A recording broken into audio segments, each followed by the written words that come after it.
When I look back at everything now, it almost feels surreal.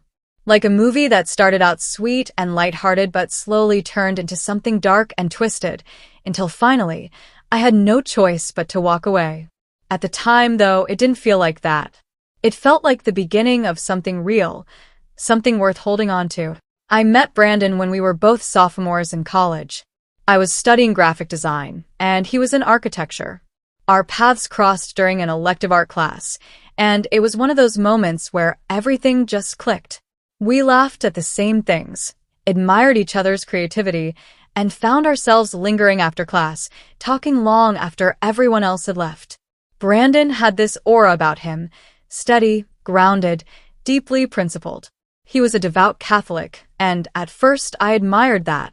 His faith gave him a sense of certainty that I sometimes lacked. While I was exploring, experimenting, and figuring out who I was, Brandon already seemed to know exactly who he was and what he stood for. In those early days, that certainty was comforting. He talked about family, values, and tradition, and part of me found security in that. After all, who doesn't want someone who knows what they want? But what I didn't realize then was how easily certainty can slip into control. At first, it was subtle. If I wore something a little revealing, he'd make a lighthearted comment like, "You don't need to dress like that. You're beautiful the way you are." When I laughed too much at another guy's joke, he'd joke back, "Don't make me jealous." It seemed harmless, even flattering. I told myself it was just his way of caring. But slowly, those comments turned into expectations. He didn't like me going to parties without him. He questioned why I spent so much time with my design group when I could be hanging out with him. His Catholic values, the ones I'd admired, began to feel less like principles and more like walls closing in around me. I brushed it off for a while. Relationships take compromise, right? That's what everyone says.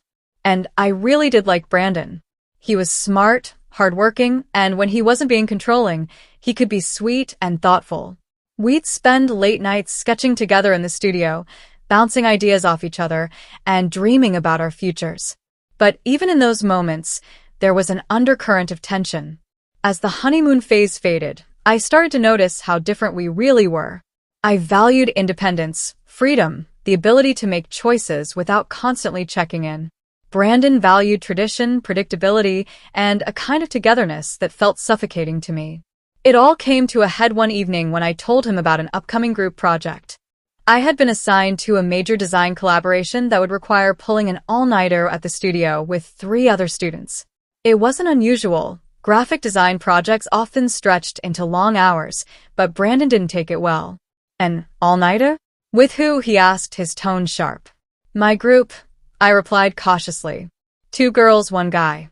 "We have to finish the prototypes, and this is the only time we can all be there." His jaw tightened. "So, you're telling me you'll be spending the whole night with another guy? While I'm sitting here wondering what you're doing?" I blinked, caught off guard. "Brandon, it's not like that. It's schoolwork. We're literally building models and going over layouts. There's nothing else going on." He didn't look convinced. "You don't see how that looks? You don't see how that feels for me." And that was the problem. For me, it was work. For him, it was betrayal. His beliefs told him that my staying up all night with another man, even in a professional, academic setting, was inappropriate. And no matter how much I explained, no matter how much I reassured him, his insecurities only grew louder. That night ended in an argument, one of the first real fights we'd had. He accused me of not respecting his values. I accused him of not trusting me. We both went to bed angry, and I remember lying there, staring at the ceiling, wondering how something that once felt so good was now making me feel so trapped. But I stayed. I stayed because part of me still believed we could work through it. I stayed because I remembered the early days, the laughter, the creativity, the spark. I stayed because it was easier to hope than to accept the truth, that maybe we just weren't right for each other. If only I'd known what was coming next. Because the night of that group project, the night I stayed up working in the studio, was the night Brandon decided to retaliate in the most shocking, humiliating way imaginable. And once he crossed that line, there was no going back. That night at the studio, I lost myself in my work. My group and I were hunched over sketches, cutting boards, and foam models, fueled by caffeine and sheer determination. By the time we wrapped up, the sun was rising, and I was exhausted but satisfied. We had nailed the presentation prep, and I was proud of the effort I put in. As I walked back to my apartment, my phone buzzed repeatedly in my pocket. I assumed it was just notifications from friends or reminders. But when I finally pulled it out, my stomach dropped. There were dozens of missed calls from Brandon. Texts piled up, some pleading, some angry, all demanding to know where I was, what I was doing, and why I wasn't answering. At first, I just sighed. I knew he would be upset, but I had hoped he'd eventually calm down. Instead, his messages read like a storm, spiraling from worry to accusation to fury. I called him back, bracing myself. "Where the hell were you?" His voice was sharp, almost trembling. "I told you, Brandon. I was at the studio. We just finished. I'm on my way home now." "With him," he shot back. I pinched the bridge of my nose. "With my group." "Yes, including him." "But nothing happened, Brandon. We were literally working the whole night. Do you really think I'd risk everything for?" "I don't know what to think anymore," he cut me off. His breathing was heavy. "But you made me look like a fool." That word, fool, stuck in my chest like a thorn. What did he mean by that? I didn't have to wait long to find out. By the time I reached my apartment, Brandon had already set his plan in motion. I opened my laptop, logged into my social accounts, and froze. There it was. Brandon had gone onto Facebook, where all our mutual friends, classmates, and even professors were connected, and posted a long, angry status about me. He wrote about how his girlfriend spent the night with another guy, how I disrespected his faith, how I crossed every line of decency. He didn't mention my name directly, but everyone knew who he was talking about. His post blew up with comments, some from his friends calling me names, others from people tagging me, asking if it was true. My phone exploded with notifications. Messages poured in, some sympathetic, others judgmental, many just curious. And then came the worst part. Brandon had called my parents. He knew they were traditional, and he weaponized that knowledge against me. He told them I was out all night with another man, that I was lying, that I was sneaking around. My mom called me in tears. My dad's disappointment came through the line like a punch to the gut. "Is this true?" my dad asked in a low, steady voice. "No," I cried, my voice shaking. "I was working. That's all I was doing. Please, you have to believe me." But the damage was already done. Brandon had planted the seed of doubt, and my parents, raised in a culture where appearances mattered more than explanations, struggled to see past it. I felt sick, humiliated, betrayed. This wasn't just jealousy. This wasn't just insecurity. This was calculated. Brandon hadn't trusted me, so he decided to punish me, not privately, but publicly. He dragged my name through the mud, poisoned my relationships, and turned my life into a spectacle. I confronted him, of course. I stormed to his apartment, my hands shaking, my heart pounding. "Why would you do this to me?" I demanded. "Why would you humiliate me like that?" He stood there, arms crossed, his expression cold. "Because you needed to learn. You can't just do whatever you want and expect me to sit back and watch. I told you how I felt. You ignored me. So now you know what happens when you disrespect me." I stared at him, stunned. This wasn't the Brandon I thought I knew. This wasn't love. This was control, control so extreme that he was willing to ruin my reputation to keep me in line.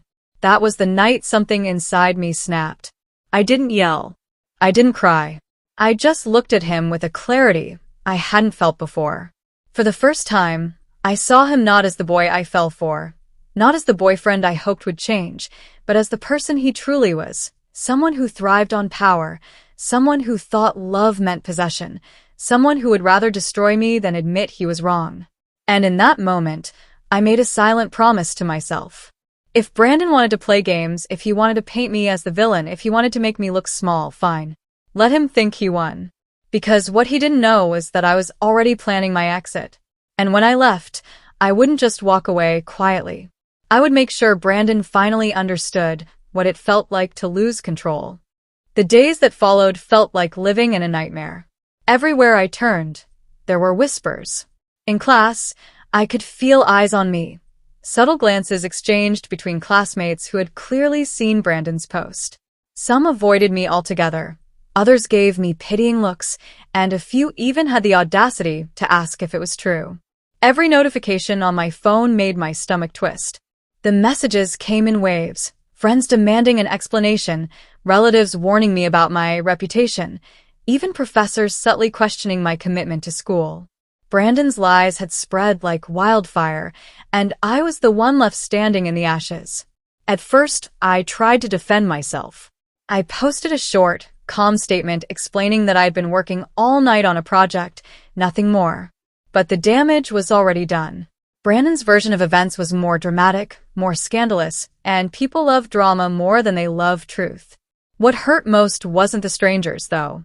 It was the people closest to me. My mom stopped answering my calls for a few days. My dad's disappointment lingered in every conversation.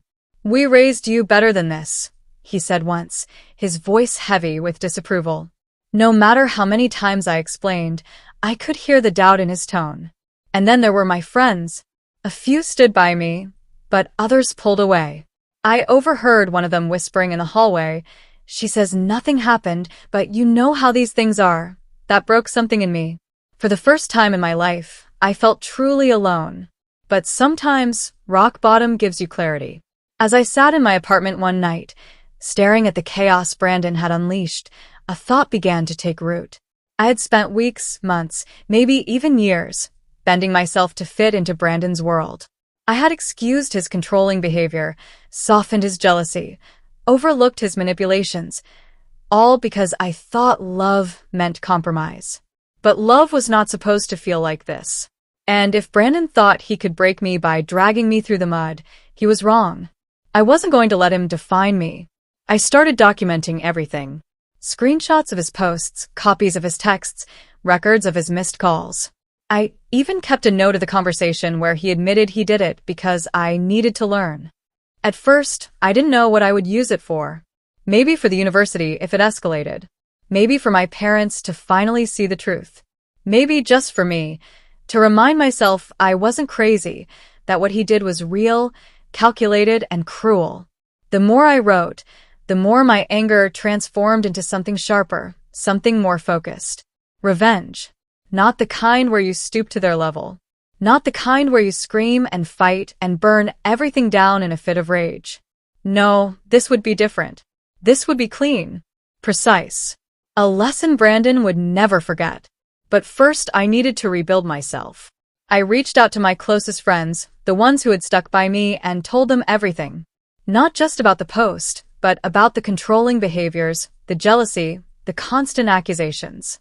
Their reactions shocked me. "Why didn't you tell us sooner?" one of them asked, her voice filled with both concern and anger. "I thought it would get better," I admitted. "I thought I could fix it." They shook their heads. "That's not on you. That's on him." Slowly, piece by piece, I started to reclaim my life.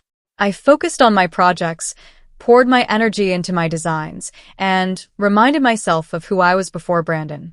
With each step forward, I felt stronger, more in control. And that's when the opportunity presented itself. One of Brandon's friends, someone I'd always been cordial with, slipped up at a party. He mentioned, almost offhand, that Brandon wasn't exactly the saint he pretended to be. That while he was busy condemning me for staying out all night, he had been sneaking around himself. Apparently, his need for control didn't extend to his own behavior.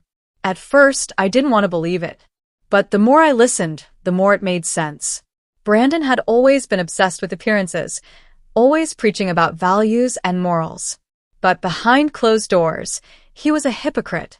I didn't confront him. Not yet. Instead, I kept listening, gathering details, slowly building a picture of the truth he had tried so hard to hide. Because now I had the perfect weapon. Brandon had humiliated me in front of everyone, my friends, my family, my entire social circle. He thought he could control the narrative, paint me as the villain, and come out looking like the righteous victim. But soon, everyone would see him for who he really was. And when that moment came, I wouldn't just get my revenge. I would get my life back. The moment I realized Brandon wasn't as holy as he pretended to be, something inside me shifted. For weeks, I had been carrying the weight of his lies, suffocating under the judgment of friends and family. But now? Now I had something more powerful than anger. I had the truth. At first, I didn't know how to use it. I wanted to storm over to his place, scream in his face, and watch him crumble under the weight of his hypocrisy. But that would have been too easy for him. He'd twist my outburst into another story, another way to paint me as unhinged. No, I had to be smarter than that. So, I waited. I kept collecting evidence, casually asking around, subtly encouraging Brandon's friends to talk. And the more they spoke, the uglier the picture became. The guy who had crucified me for working late on a project had been sneaking around with not one but two different girls. One of them wasn't even from our campus. She was a friend of a friend he'd met at a party, and apparently, they'd been meeting up for weeks. The hypocrisy burned in my chest, but instead of letting it consume me, I turned it into fuel. I drafted a plan. Step 1 was simple: silence. I didn't post, didn't confront him, didn't give him the satisfaction of knowing I was onto him. To him, it probably looked like I had retreated, like I was licking my wounds in shame. Let him think that. It only made the reveal sweeter. Step 2. Rebuild my credibility. I started by re-engaging with the people who had doubted me. I invited a few classmates over, showed them my project work, even let them see the timestamps and proof of my all-nighter. Slowly, word began to spread that maybe, just maybe, I hadn't been lying after all. It wasn't enough to undo the damage Brandon caused, but it planted a seed of doubt in the narrative he'd spun. And then came step 3. Exposure. It happened on a Thursday night. A mutual friend of ours was throwing a party, one of those casual get-togethers where everyone from our architecture and design circles would show up. Brandon would be there, of course, holding court as usual, pretending to be the charming, faithful boyfriend who had been so cruelly betrayed. I made sure I was there too. Walking into that party, my heart was pounding so hard I thought everyone could hear it. I wasn't sure if I was nervous or exhilarated, maybe both. But when I saw Brandon across the room, laughing, his arms slung around a friend, my nerves melted into something sharper. Determination. I didn't approach him right away. Instead, I mingled, smiled, kept my presence casual. And then, when the room was buzzing and Brandon was comfortably basking in his little spotlight, I made my move. Pulling out my phone, I projected a message onto the TV in the living room using AirPlay. It was a screenshot of a text exchange between Brandon and one of the girls he'd been seeing. Nothing graphic, but enough to make the truth crystal clear. Flirty emojis, late-night meetups, promises to sneak away again soon. The room fell silent. At first, Brandon laughed it off, tried to joke about it. But then I swiped to the next screenshot. And the next. Each one more damning than the last. Conversations that overlapped with the exact times he was condemning me for betraying him. Receipts that showed his hypocrisy in neon lights. Gasps rippled through the room. People started whispering, others outright glaring at him. Someone even muttered, "Wow, what a piece of trash." Brandon's smile faltered. He stammered, tried to spin it, claiming the screenshots were fake. But I had anticipated that. With a calmness I didn't even recognize in myself, I pulled out my phone and played a voice note, his own voice, slurred from a late-night call, bragging to a friend about how clever he was for teaching me a lesson while sneaking around with other girls. That was the killing blow. The room turned on him instantly. His friends looked disgusted, some even walked away. People he had once manipulated with his pious act now saw him for what he truly was, a hypocrite, a liar, and a coward. Brandon's face went pale. For once, he had no words. I didn't stay much longer after that. I didn't need to. My point had been made. My revenge delivered. As I walked out of that party, I could feel the weight lifting off my shoulders. The whispers had changed. This time, they weren't about me. They were about him. And for the first time in a long time, I could breathe again. The days after that party felt strangely quiet. Not in a lonely way, but in a peaceful way, like a storm had finally passed, and I was standing in the calm aftermath. For the first time in months, I could walk across campus without feeling like a walking scandal. People no longer whispered about me, they whispered about him. Brandon had lost the narrative he worked so hard to control. His carefully crafted image as the faithful, moral boyfriend had been shattered, and the pieces cut only him. Rumors about his hypocrisy spread faster than the lies he once told about me. Professors noticed, classmates noticed, even his own friends started to distance themselves. I didn't revel in his downfall, not completely. A part of me pitied him, the boy who thought control equaled love, who hid behind faith while breaking every principle he preached. But another part of me, the part he had humiliated, broken, and pushed to rock bottom, felt nothing but satisfaction. For once, he was the one carrying the weight of judgment. And me? I felt lighter. I realized then that revenge wasn't about destruction. It wasn't about making someone hurt just for the sake of it. For me, it was about reclaiming power.